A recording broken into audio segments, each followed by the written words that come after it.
On the outskirts of a sleepy coastal town, the lighthouse of Marrow's Point had stood abandoned for decades. Its eerie silhouette, outlined against the moonlit sky, was a landmark that locals avoided and tourists found fascinating. Legend had it that the lighthouse keeper, Old Man Marrow, vanished without a trace one stormy night, leaving behind only a cryptic note that read, "They are not what they seem." Lila, an aspiring young horror writer, had just moved to town, renting a small, rustic cabin near the beach. The isolation was perfect for her craft, and the local folklore was an untapped goldmine for inspiration. Lila had heard about Marrow's Point from a chatty neighbor and decided it would be the perfect setting for her next novel. One crisp evening, armed with a flashlight and her trusty notepad, Lila trekked to the lighthouse. As she approached, the air grew inexplicably cold, and the sound of the crashing waves seemed to carry whispers of long-forgotten secrets. The door to the lighthouse was surprisingly unlocked. She stepped inside, her flashlight beam cutting through the thick, musty air, revealing layers of dust and cobwebs. As she ascended the spiral staircase, the eerie quiet was punctuated by the groan of the old metal steps. Reaching the top, she found the lantern room. Its glass was fogged and cracked, but the panoramic view of the ocean was breathtaking. She could imagine Old Man Marrow, standing there, watching for ships that never returned. Setting her backpack down, Lila began to jot down notes. However, as she wrote, she felt an unsettling sensation of being watched. She flashed her light around the room but saw nothing. Deciding she was just spooked by her own story, she continued her work. But then, the lighthouse's long-dead bulb flickered to life, bathing the room in an ominous red glow. Startled, Lila turned just in time to see shadows moving along the walls, forming what looked like human shapes. She rubbed her eyes, thinking it was a trick of the light, but the figures were clearer now, whispering amongst themselves. They spoke in a language she couldn't understand, yet their tone was unmistakably urgent. One of the shadows detached from the group, coming towards her. It had the vague outline of a man, dressed in old-fashioned lighthouse keeper's garb. Lila's heart raced as the figure stopped just short of her, its face obscured by darkness. "Leave this place," it hissed, a voice like the wind through dead leaves. Lila, frozen with fear, could only watch as it pointed urgently towards the staircase. Ignoring its warning, Lila's curiosity got the best of her. She asked, "What happened here? Who are you?" The figure paused, and the room grew deathly silent. After a moment, it spoke again, its voice now a desperate plea. "They are coming. You must go." Before she could respond, a loud crash echoed from below. The staircase groaned under a new weight. The lighthouse light flickered rapidly, casting wild shadows as Lila scrambled to gather her things. The whispers turned to shouts, and the temperature dropped sharply. As she fled down the stairs, the shadows seemed to chase her, reaching out with smoky hands. Breathing heavily, Lila burst out of the lighthouse and into the night. She didn't stop running until she reached her cabin. Locking the door behind her, she leaned against it, heart pounding. The calm of her cabin offered little comfort, the haunting experience at the lighthouse lingered in her mind. Unable to shake the feeling of dread, Lila sat down to review her notes, only to find them gone. In their place was a single, chilling line in a handwriting not her own, "They are not what they seem." Terrified yet determined, Lila knew she couldn't leave the mystery unsolved. Her own safety, and perhaps the safety of the entire town, might depend on uncovering the truth behind Old Man Marrow's disappearance and the shadows in the lighthouse. As dawn broke the next day, Lila made a decision. She would return to the lighthouse, but she wouldn't go alone. She needed help, and she knew just who to ask, her neighbor, an old fisherman who claimed to know every secret the town held. Together, they would face whatever horrors awaited. With the town's eerie past beginning to weave into her present, Lila was about to discover that some stories, especially those whispered by shadows in abandoned lighthouses, are more than just tales. They are warnings. Lila spent the morning pacing around her cabin, her mind replaying the nightmarish scenes from the lighthouse over and over. She couldn't shake off the cold dread that clung to her, nor could she ignore the cryptic message left in her notebook. By midday, she resolved to visit her neighbor, the old fisherman named Edgar, who had lived in the town all his life and was reputed to know its secrets. She found Edgar repairing nets outside his weathered, seafront cottage. The old man looked up with a squint as Lila approached, his face lined like a map of the ocean currents. "Heard you went up to Merrow's Point last night," he said without preamble, his voice rough like gravel. "Not many dare to tread that path, especially after dark." Lila nodded, her eyes reflecting a mix of fear and resolve. "I saw something there, Edgar. Shadows, they spoke to me," she confessed, her voice barely above a whisper. Edgar paused, his hands stilling on the nets. He studied her for a long moment, then gestured for her to sit beside him on an old, overturned boat. "That lighthouse has been a bad omen for this town since before you were born. Old Man Merrow wasn't the first keeper, you know, and I reckon he might not have been the last."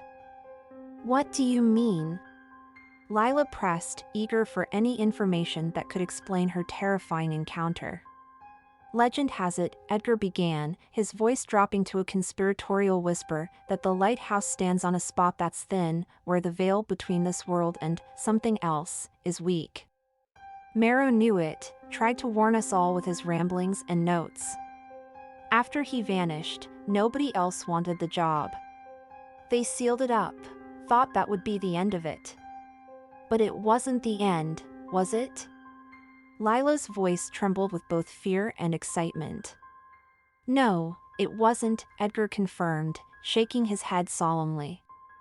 "Every now and then, someone sees lights up there, hears voices. Most of us think it's better not to meddle with such things." Lila's mind raced. The lighthouse's history was more complex and darker than she had imagined. "I need to go back there, Edgar. I left something unfinished. And now, it feels like it's calling me back." Edgar looked at her, his eyes reflecting a stormy sea. "I thought you might say that. And I'll go with you. But we need to be prepared. This isn't just about ghost stories or writing your next novel. You're stirring something that's been left alone for a good reason." The two spent the rest of the day gathering supplies, old tomes that Edgar had collected over the years, some containing cryptic references to the lighthouse, and others to rituals and protective charms. As night began to fall, they set out for Merrow's Point once more. The walk to the lighthouse was tense, with every rustle in the dark bushes making Lila jump. Edgar, however, walked with a grim determination, a lantern swinging in his rugged hand. When they arrived at the lighthouse, it loomed even larger and more menacing under the cloak of night. "Stay close," Edgar warned as they entered. The inside of the lighthouse felt colder than the outside air, and Lila's breath misted in front of her. As they ascended the spiral staircase, the air grew denser, and the faint murmur of voices began to echo through the walls. Reaching the lantern room, they found it just as Lila had left it, save for the atmosphere that now thrummed with a palpable intensity. Edgar set the lantern down and pulled out a small, leather-bound book. "We need to make a circle," he instructed, his hands trembling slightly as he drew symbols on the dusty floor with chalk. Lila watched, her heart pounding in her chest, as Edgar chanted words in a language she didn't understand. The air in the room thickened, the shadows deepened, and the whispers grew louder. Suddenly, a cold gust swept through the room, extinguishing the lantern and plunging them into darkness. "Edgar?" Lila whispered, her voice quivering. "Hold my hand and don't let go," came Edgar's steady reply. She felt his rough hand grip hers as the shadows began to move again, swirling around the edges of the room, drawing closer with each passing second. The whispers became shouts, and among them, Lila could now discern distinct words. "Bound," they said, "bound and waiting." The circle Edgar had drawn seemed to glow faintly in the darkness, the only source of light in the otherwise pitch-black room. The shadows hesitated at its edge, swirling angrily. "What are they waiting for?" Lila asked, her voice barely loud enough to be heard over the cacophony. Edgar's voice was steady, a stark contrast to the chaos swirling around them. "For the veil to thin further, for the right conditions, or the right person," he explained. "This lighthouse, it's more than just a beacon for ships. It's a beacon for them, too." Lila's grip tightened on Edgar's hand as the shadows pressed against the invisible barrier of their protective circle. The air was thick with the power of the unspoken and unseen, the floor beneath them vibrating with the force of the entities gathered. "Why me? Why are they interested in me?" Lila's voice broke with the strain of fear and confusion. Edgar glanced at her, his eyes reflecting the faint, eerie glow of the chalk markings. "Sometimes, it's not about who you are but what you represent. Your curiosity, your presence here, it might be what they needed, someone to acknowledge them, to challenge the boundaries they're confined by." As he spoke, one of the shadows seemed to pierce through the circle momentarily, its form more defined, almost human, its whisper distinguishable from the rest.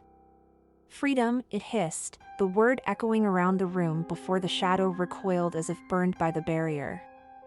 "We need to reinforce the circle," Edgar said hurriedly, reaching into his bag for a small pouch of salt, which he began to sprinkle around them. The salt hissed as it hit the ground, emitting a faint light. Lila felt the intensity of the room shift slightly, the air becoming momentarily breathable as the shadows recoiled with the strengthening of the circle. Yet, the reprieve was brief, the entities regrouped, their whispers turning into a drone that seemed to shake the very foundation of the lighthouse. "Listen to me, Lila," Edgar's voice cut through the noise. "These entities, they're bound here by something ancient, a pact perhaps, or a curse.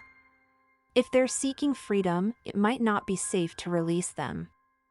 We don't know what they are or what they're capable of. But what do they want from me?" Lila asked again, her voice desperate for answers. "Either to use you as a key to their release or—" Edgar paused, his expression grave, to replace someone who might have once held their chains. A cold realization washed over Lila. Old Man Marrow? Possibly, Edgar nodded solemnly. If he was their keeper, their jailer, his disappearance might have weakened their bonds but not enough to break them. Your arrival, your energy, might be what they've been waiting for. The shadows surged again, and a low, mournful moan rose from the depths of the lighthouse, the sound bone-chilling and otherworldly. The circle flickered under the assault, the salt and chalk struggling to maintain their sanctity. "We need to make a decision," Edgar shouted over the din. "Do we attempt to communicate further, or do we try to seal them again, possibly stronger this time?" Lila's mind raced. The danger was clear, but so was the opportunity to understand more, to potentially free these trapped souls or whatever they were, and in doing so, uncover the true history of the lighthouse. "Let's try to communicate," she decided, her voice firm despite her shaking hands. "We need to understand exactly what we're dealing with." Nodding, Edgar began to chant again, his words loud and commanding. The shadows hesitated, then, as if compelled, began to merge into a single, more coherent form. The figure that emerged was taller than a man, its features blurred but its presence overwhelming. "Why are you bound?" Edgar demanded. The figure's response came in a voice that was both everywhere and nowhere, a cold, endless whisper that seemed to seep into Lila's very soul. "Betrayal. Punishment. Waiting for release or replacement." What would release entail? Edgar pressed on, his voice steady. The shadows around the figure seemed to pulse. A new keeper, or the breaking of the old seals. The room fell silent, the weight of the entity's words hanging heavily in the air. Lila and Edgar exchanged a glance, both understanding the gravity of their next choices. This was no longer just about a ghost story or a forgotten legend. They were standing at the precipice of something much larger, much older, and infinitely more dangerous. As they pondered their next move, the ground beneath them trembled, a deep, resonating thud that suggested the awakening of something even more formidable. The lighthouse itself seemed to groan under the strain, a sound that echoed up its spiral staircase and into the dark, starless night above. With the shadows watching and waiting, Lila and Edgar prepared to delve deeper into the mystery, unaware that each step forward was drawing them closer to a truth that might have been better left undiscovered. The trembling beneath their feet grew stronger, more insistent, as if the very foundation of the lighthouse itself were awakening from a long slumber. The shadows around the figure began to swirl faster, their whispers becoming screams that pierced the air like knives. Edgar continued his incantations, but his voice was drowned out by the cacophony of the restless spirits. Lila, driven by a mix of fear and determination, stepped forward. "What do you need to be free?" she asked the figure, her voice cutting through the chaos. The figure paused, its swirling shadows slowing as it considered her. "A sacrifice," it finally hissed, the words chilling Lila to her core. "A sacrifice?" Edgar repeated, his tone wary. He glanced at Lila, a silent warning in his eyes. The figure nodded, its form becoming more defined, more menacing. "The Keeper's blood," it elaborated, and the shadows around it writhed in anticipation. Lila felt her heart skip a beat. "Are you saying Marrow was killed here?" she asked, her voice barely a whisper. "Not killed," the figure corrected her, its voice a mocking echo. "Transformed. Bound to us, as we are bound to this place. His spirit, his essence, fuels our chains. Another must take his place, or the chains must be broken completely." The revelation hit Lila like a wave crashing against the cliffs below. She understood now the true nature of the lighthouse's curse and the terrible choice that lay before her. Freeing these entities might mean taking on a burden she could never escape, or worse, it might unleash something upon the world that should remain confined. I need to think," she stammered, stepping back toward Edgar. But before she could retreat further, the ground shook violently, a clear sign that their time was running out. Cracks appeared in the walls of the lighthouse, dust and debris falling around them as the structure protested the strain of the supernatural forces at play. Edgar grabbed Lila's arm, pulling her toward him. "We don't have much time," he shouted over the noise. "This place is coming apart." "We need to seal it," Lila yelled back, her decision made in the face of impending disaster. "We can't let them out." Nodding in agreement, Edgar quickly directed her to help him strengthen the circle with more salt and chalk while he resumed his chanting with renewed vigor. The shadows screamed in anger and frustration as their form began to dissolve, merging back into the darkness as the seal tightened. With one final, powerful chant from Edgar, a bright flash of light filled the room, blinding Lila momentarily. When she could see again, the shadows were gone, and the room was silent save for the sound of their heavy breathing and the distant roar of the ocean. They had managed to reinforce the seal, but at what cost? The lighthouse was severely damaged, its integrity compromised. As they made their way down the spiral staircase, Lila felt a profound sadness for the spirits they had reconfined and for Old Man Marrow, whose fate was now clear to her. Outside, the storm had passed, and the first light of dawn painted the sky in hues of orange and pink. Lila and Edgar stood looking at the lighthouse, its silhouette less menacing in the light of day but forever changed in their eyes. "We did what we had to do," Edgar said finally, breaking the silence. Lila nodded, but her heart was heavy. "We did," she agreed. "But this isn't over, is it?" Edgar shook his head. "No, I don't think it ever really is. These places, these stories, they have a way of holding on, of coming back." As they walked back to the village, the lighthouse stood behind them, a silent sentinel on the cliff. It was bound to the earth by stone and mortar, but bound to the supernatural by something much stronger. Lila knew she would be back, drawn by the mystery and by a desire to one day set the trapped spirits free. But that story was for another time. For now, the lighthouse of Merrow's Point was quiet, its secrets locked away once more in the shadows, waiting for the next curious soul brave enough to uncover them. ###the most disturbing self-defense horror stories. Criminally ignorant number 5. In the quiet town of Maplewood, the locals prided themselves on the safety and tranquility of their community. Yet beneath this serene veneer, a dark undercurrent was about to unravel the lives of its unsuspecting residents. It began on a chilly autumn evening when Janet Miles, a 34-year-old librarian, was closing up for the night. As she sorted through the returns, a cold gust of wind blew through the doors, chilling her to the bone. Little did she know, this wind heralded a change that would disturb the peace of Maplewood forever. Janet lived alone in a quaint cottage just outside of town. The path from the library to her home wound through a densely wooded area known locally as Whispering Pines. It was a shortcut that Janet had taken countless times, but tonight, a palpable sense of dread filled the air. The trees seemed to lean closer, their shadows twisting into menacing shapes.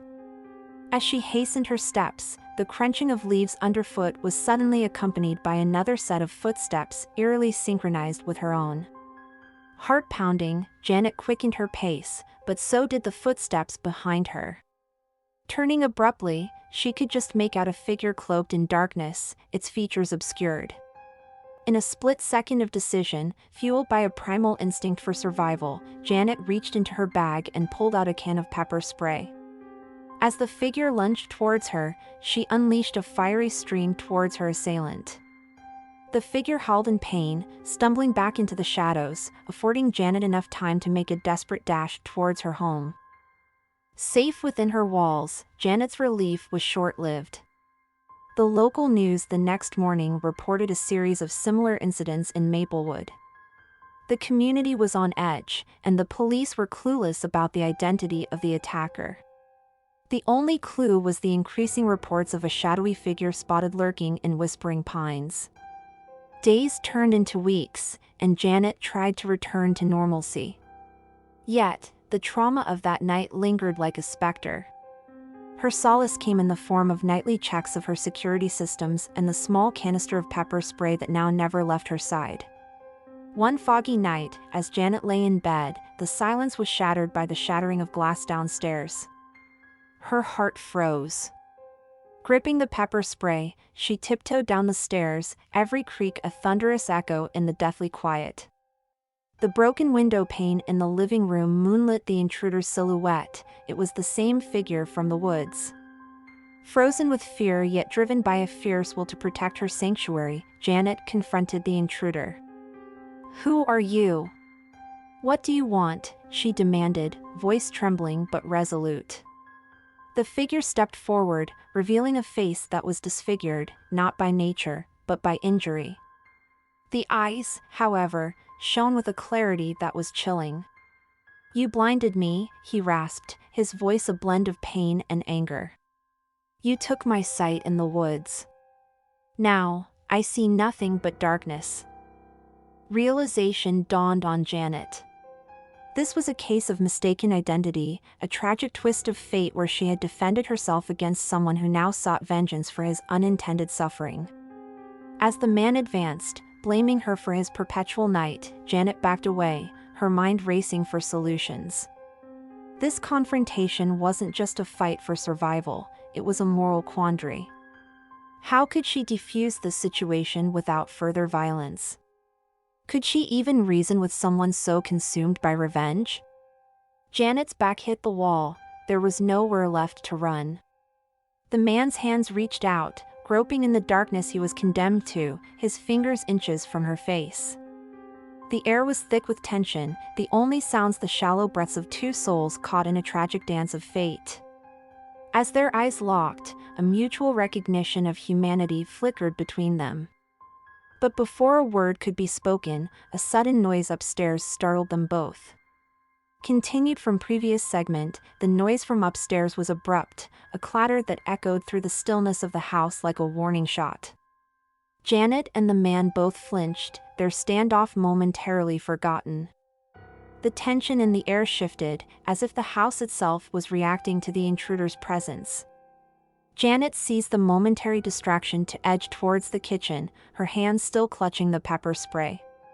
The man, confused by the noise and still struggling with his blindness, paused to orient himself. His head turned towards the sound, giving Janet the split seconds she needed. She reached the kitchen and quickly pulled out a drawer, grabbing a flashlight. Turning it on, she shone the bright light directly at the man. "Stay back," she warned, her voice stronger now, empowered by the light in her hands. But rather than deterring him, the light seemed to enrage him further. "How dare you shine more light at me," he roared, his voice booming in the confined space of the house. The irony of his words wasn't lost on Janet. Light, the very essence of vision, now a weapon against someone lost in darkness. The man charged, more in desperation than aggression, his arms flailing. Janet dodged to the side, narrowly escaping his grasp. She knew she couldn't keep this up forever. She needed to escape, to get help, but every path was fraught with danger. As the chase ensued through her home, Janet's mind raced. Her sanctuary had turned into a labyrinthine trap, each room a potential corner to be caught in. She darted into the living room, the broken window reminding her of the house's vulnerability.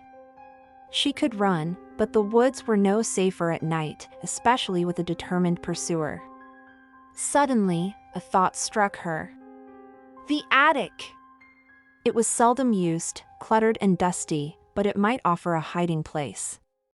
Janet made a dash for the staircase leading to the upper floors, her breaths heavy, the sound of her heartbeat thundering in her ears. Reaching the attic door, she flung it open and scrambled up the old wooden ladder. The attic was dim, lit only by the moonlight straining through a small, grimy window. Boxes and old furniture cast eerie shadows, transforming the space into a scene from a horror film. Janet crawled behind an old dresser, her body trembling. She could hear the man's uneven steps as he searched the house below. His angry mutterings were punctuated by the occasional thump of something being overturned or thrown aside in frustration. The attic air was thick with dust, and Janet fought to keep her breathing quiet. She could feel the dust mites tickle in her throat, urging her to cough, but she suppressed it, knowing any sound could betray her hiding spot. Minutes stretched into what seemed like hours. The sounds from below lessened, then stopped. Had he given up? Or was he just waiting, as still and patient as she was, for any sign of movement? Janet's thoughts drifted to the man's words. "You blinded me," he had said. A chill ran down her spine as she realized the depth of his despair and rage. An accident, a moment of self-defense on her part, had spiraled into this nightmare scenario. Guilt gnawed at her, mixed with fear and a fierce desire to survive. She contemplated her options. Could she reach out to him, offer help, try to make amends? Or was the gap between them, widened by fear and misfortune, too great to bridge? The moral weight of the situation was crushing. As she wrestled with these thoughts, a soft creak echoed through the attic. Janet froze, her breath catching in her throat. Slowly, she peeked around the dresser. The attic door was inching open, a sliver of light from the hallway below cutting through the darkness. The man's heavy breathing was audible, a sinister soundtrack to his ascent into the attic. Janet clutched the flashlight like a lifeline, ready to defend herself, yet dreading the confrontation to come. Her mind raced with potential outcomes, each more horrifying than the last. The door creaked wider, the gap growing. Janet could see the outline of his head now, silhouetted against the faint light from below. He paused, as if sensing her presence. Their game of cat and mouse had reached its zenith, with both prey and predator pushed to their limits.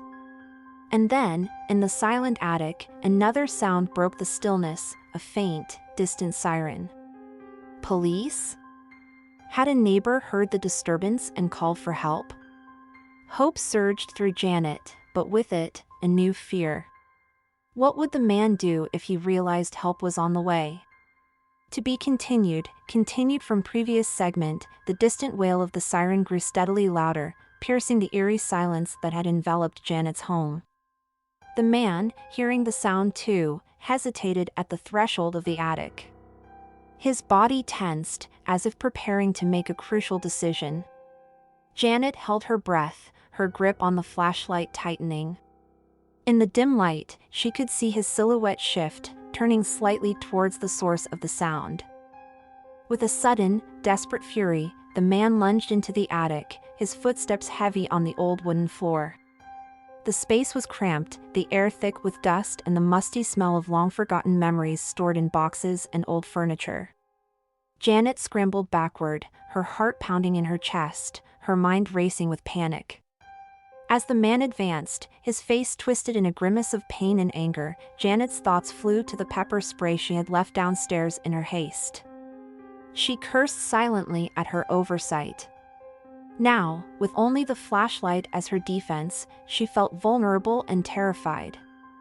The attic seemed to close in around her, the shadows deepening into corners where any number of horrors might lurk. Janet's eyes darted around, searching for anything that might serve as a weapon or shield. Her hand brushed against a heavy, dusty book, a thick volume left forgotten on the floor.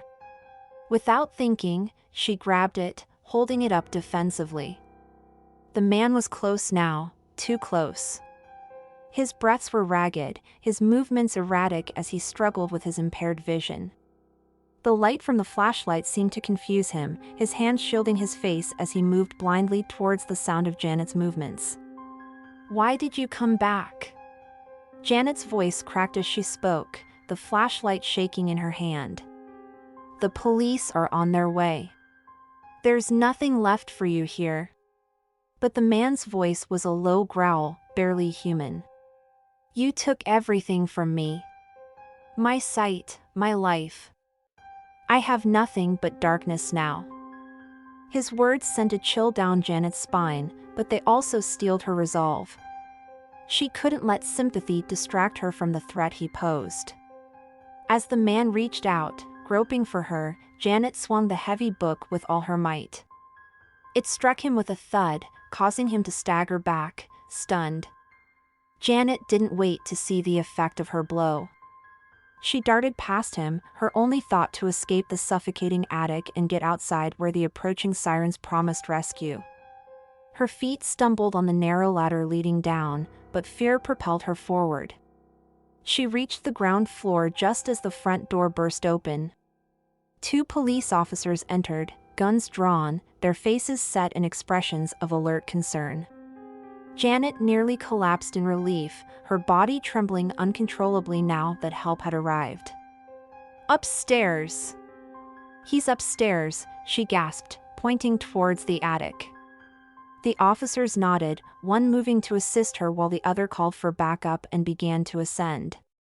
As Janet leaned against the wall, her legs giving out beneath her, the reality of the night's events began to sink in. The sanctuary of her home had been violated, her sense of security shattered. She watched as the police officer disappeared into the attic, and a part of her wondered what would happen when he found the man. Would there be a violent confrontation, or had her blow subdued him enough for capture? Outside, the sound of additional sirens filled the air, a cacophony that signaled both an end and a beginning. As reinforcements arrived, Janet was led outside, the cool night air hitting her face like a slap. She turned back to look at her house, its windows dark and unwelcoming. But the night was far from over. As Janet stood there, wrapped in a blanket, her mind teeming with questions and fears, a sudden shout came from inside the house. More officers rushed in, their radios crackling with urgency. Janet's heart sank. The situation was escalating again, the resolution slipping away into further chaos. As she strained to hear over the din of police activity, the earlier feeling of horror that had momentarily subsided surged back. Inside, the house groaned and creaked, as if lamenting its own role in the night's terror. And high above, in the attic, the struggle between light and dark, sight and blindness, continued, unseen, but deeply felt.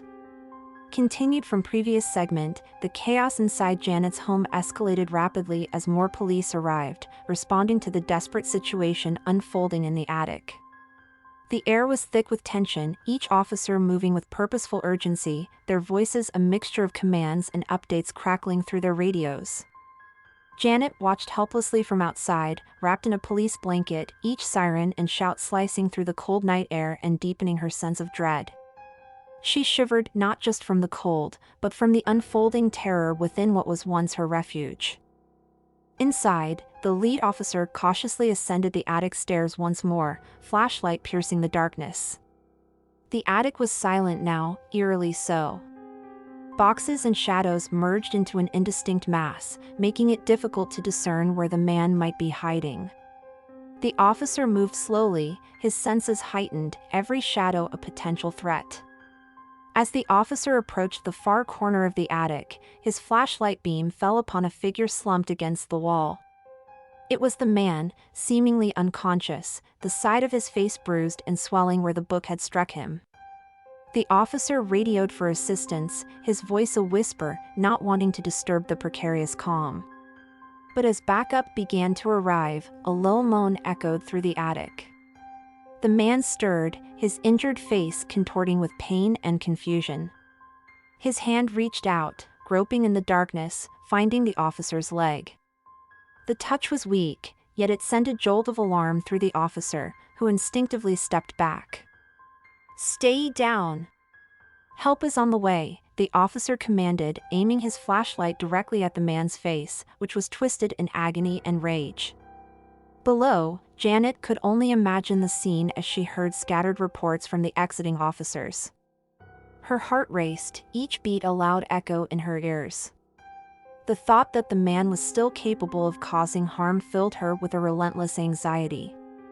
Then, suddenly, there was a sharp, piercing scream, a cry that cut through all other sounds and silenced the murmuring crowd outside. It was a cry of utter despair and finality, chilling to its core. Officers rushed into the house, their movements now frantic. Janet stood frozen, her eyes wide with horror. The scream had not sounded like any of the officers. It was raw, filled with a primal fear that she knew all too well. Minutes later, the officers emerged, supporting the limp body of the man. He was alive but barely conscious, his face a mask of pain and defeat. As they loaded him into an ambulance, a senior officer approached Janet. "There was an accident," he explained grimly. "He tried to attack again, but lost his balance and fell. Hit his head pretty bad. He's going to the hospital, but it's serious." Janet nodded, her body numb.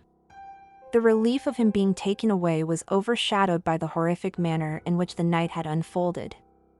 She turned to look at her house one last time, the broken window, the open door, the shadows lurking within. It no longer felt like home. As she prepared to leave, escorted by an officer, Janet's mind was haunted by the events. The man's despairing scream would echo in her nightmares, a stark reminder of the night when darkness invaded her life. But the story wasn't over. As Janet stepped into the police car, her eyes caught a flicker of movement from the upstairs window of her house. For a split second, she thought she saw a shadow pass by, an impossible shadow, given that the house was now supposed to be empty. Chills ran down her spine as she realized that some horrors aren't easily escaped. Was it her imagination, or had something else been lurking in her home all along, stirred by the night's terror? As the car pulled away, Janet looked back at the house, its silhouette ominous against the night sky. The lingering uncertainty and fear that something remained in the house was overwhelming, setting the stage for a new chapter of horror in Maplewood.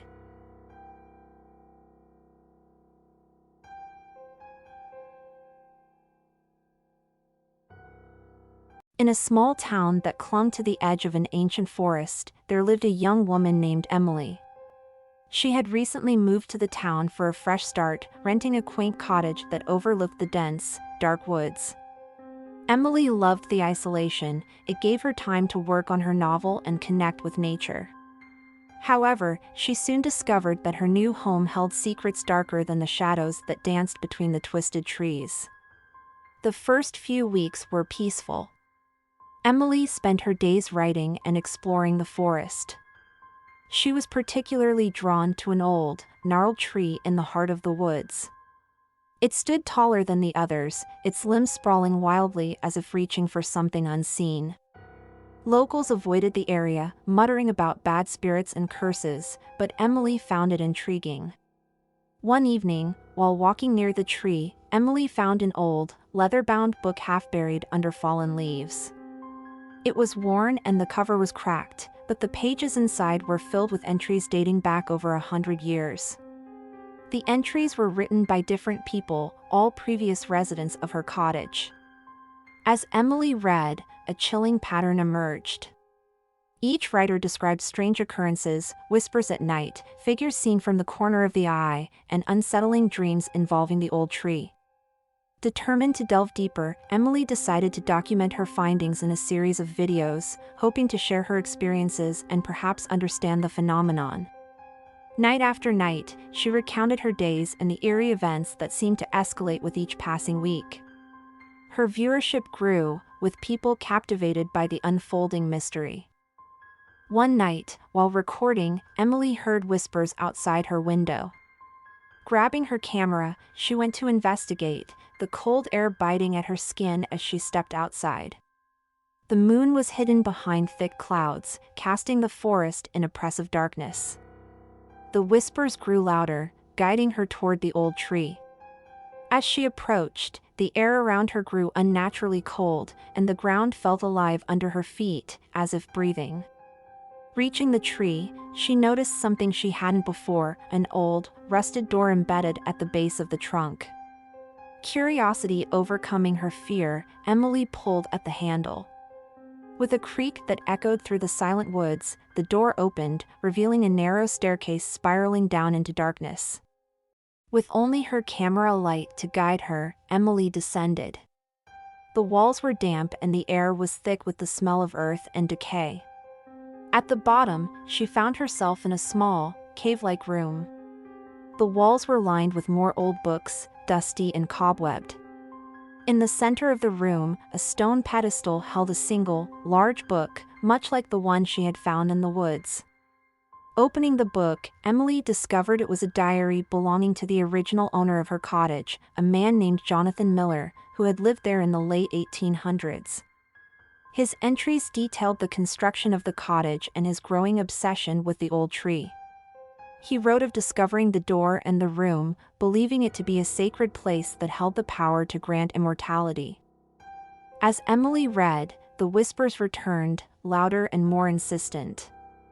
They seemed to emanate from the very walls of the room.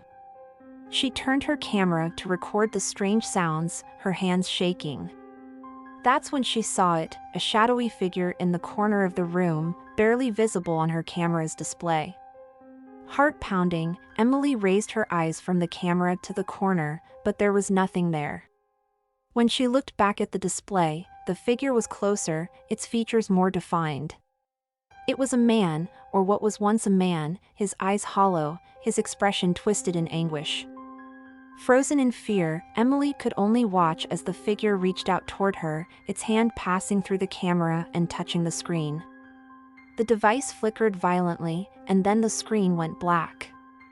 In the darkness, the whispers crescendoed into a deafening roar. Emily screamed, the sound swallowed by the shadows. The camera, now dead, dropped from her limp hand to the ground.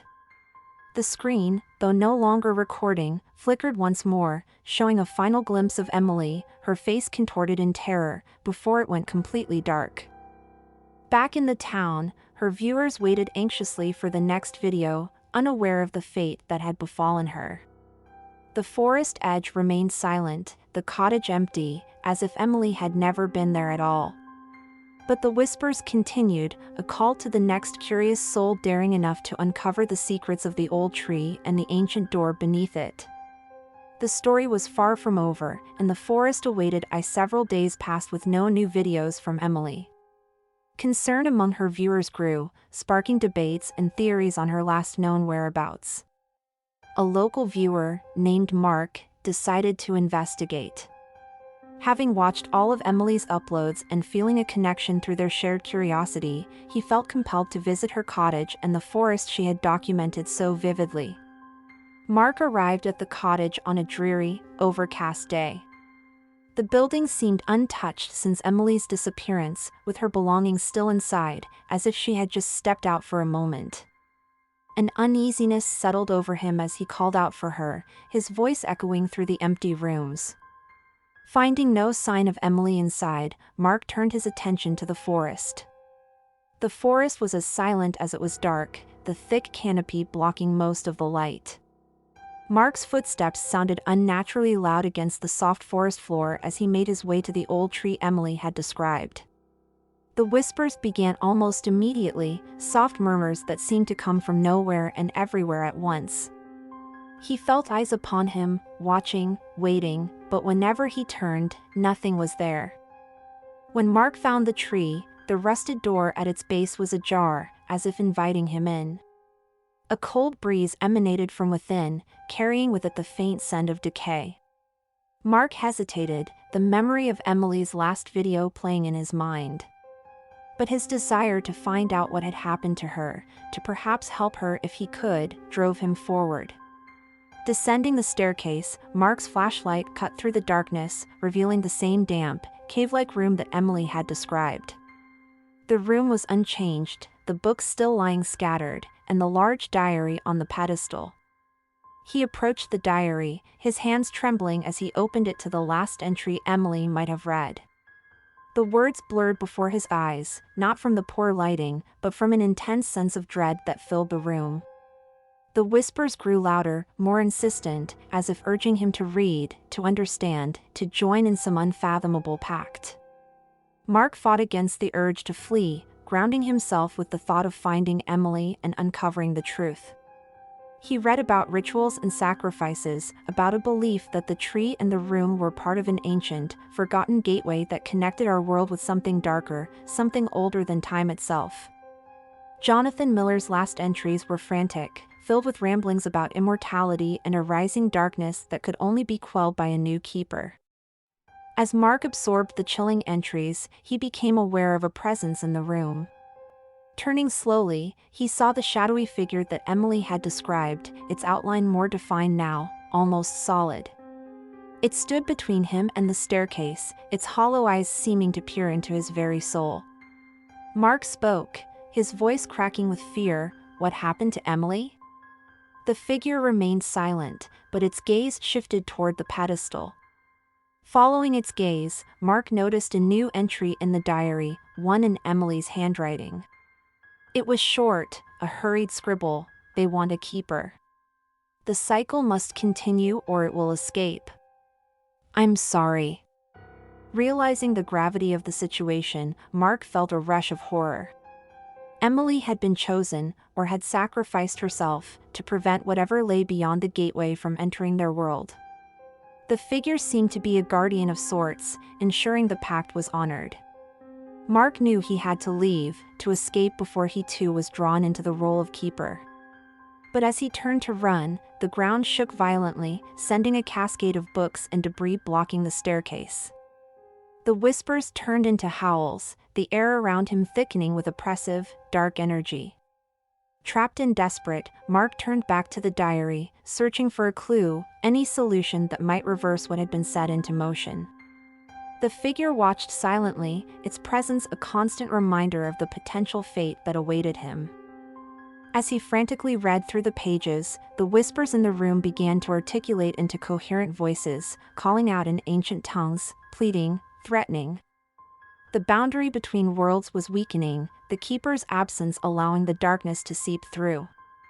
Mark's last hope lay in the cryptic rituals described by Jonathan Miller, possibly to seal the gateway or to appease the entities enough to allow his escape. His hands set to work, drawing symbols and uttering chants that felt alien to his tongue. Outside, the sky darkened further as if reacting to the unfolding events beneath the tree. The fabric of reality in that small, hidden room was thinning, drawing Mark deeper into a world of shadows and whispers. As he continued the ritual, his mind teetered on the brink of madness, the horror of his situation intertwining with his determination to survive and to prevent the darkness from engulfing his world. The voices crescendoed, the ground trembled, and the figure moved closer, its form blurring between that of a wraith's next visitor. And a man tortured by an eternal, otherworldly duty. As Mark chanted the last of the incantations, his voice hoarse with fear, the atmosphere in the room shifted palpably. The air grew colder, and a thin mist began to rise from the ground, enveloping the room in a spectral fog. The shadowy figure's whispers became clearer, a mix of entreaty and command. "Complete the circle, bind the gate," it intoned, each word echoing off the stone walls with the weight of centuries. Mark, understanding now that he was not just fighting for his own life but possibly for the very fabric of reality, continued his work with renewed urgency. On the floor, he drew the last of the symbols Jonathan Miller had described, his fingers trembling as they traced the cold, damp stone. As he finished, the ground beneath him vibrated, a deep, resonant hum that seemed to come from the very bowels of the earth. The tree above, its roots entwined with the structure of the hidden chamber, groaned as if in pain, the sound terrifying in its intensity. The figure watched, its eyes now glowing faintly, casting a sickly green light in the mist-filled room. Mark could feel its gaze penetrating him, assessing his worthiness, his ability to endure what was to come. Suddenly, the chamber was filled with voices, not just the whispers and moans of the shadowy figure, but other voices, ancient and powerful, speaking in a cacophony that threatened to overwhelm Mark's senses. They spoke of gateways and guardians, of sacrifices made and sacrifices required. "The keeper is bound to the gate, as the gate is bound to the keeper," the voices intoned in unison, a mantra that seemed to reverberate through Mark's very soul. Mark felt a pull, a literal drawing of his essence towards the pedestal where the diary lay open. As he resisted, he noticed the diary's pages flipping rapidly, as if blown by a fierce wind, stopping on a page that detailed a final, desperate ritual, one that Jonathan Miller had never completed, perhaps could never complete. This ritual called for a binding of the keeper to the gate, a fusion of spirit and flesh that would forever close the doorway between worlds. But the cost was clear: the keeper would never return, would become part of the gate itself, a guardian for all eternity. Mark's heart raced as he considered his options. He could complete the ritual, sacrificing himself to ensure the gate remained sealed, or he could attempt to flee, to find another way, risking the possibility that the gate might open wider, unleashing untold horrors upon the world. As he deliberated, the room shook again, more violently this time. Cracks appeared in the stone walls, and the light from the figure's eyes grew brighter, more insistent. The voices crescendoed, their words a garbled mess of ancient languages, their urgency palpable. Faced with an impossible choice, Mark knew he had little time to act. The world above seemed distant now, a memory of light and life that was fading fast. Below, the gate pulsed with a dark energy, its call nearly irresistible. With a final look at the shadowy figure, Mark made his decision. His voice a mix of defiance and resignation, he began the final incantation, the words foreign yet somehow familiar, as if he had known them all his life. As he spoke, the symbols on the floor glowed, a bright, searing light that filled the room. The mist thickened, swirling around him, and the voices fell silent, listening. The figure stepped forward, its form stabilizing into that of a man, ancient and sad. "You understand the cost?" it asked, its voice no longer a whisper but clear and resonant. "I do," Mark replied, his voice steady despite the fear that gripped his heart. The ritual continued, each word tightening the bond between Mark and the gate, between his world and the darkness beyond. The tree above writhed, its limbs contorting as if in agony, the gateway reacting to the sealing of its fate. As the incantation neared its end, Mark felt himself fading, his physical form dissolving as his spirit entwined with the fabric of the gate. The last thing he saw was the figure nodding, a gesture of respect or perhaps gratitude, as the chamber faded from view and the darkness enveloped him. Above, the forest fell silent, the wind stilling, the earth settling.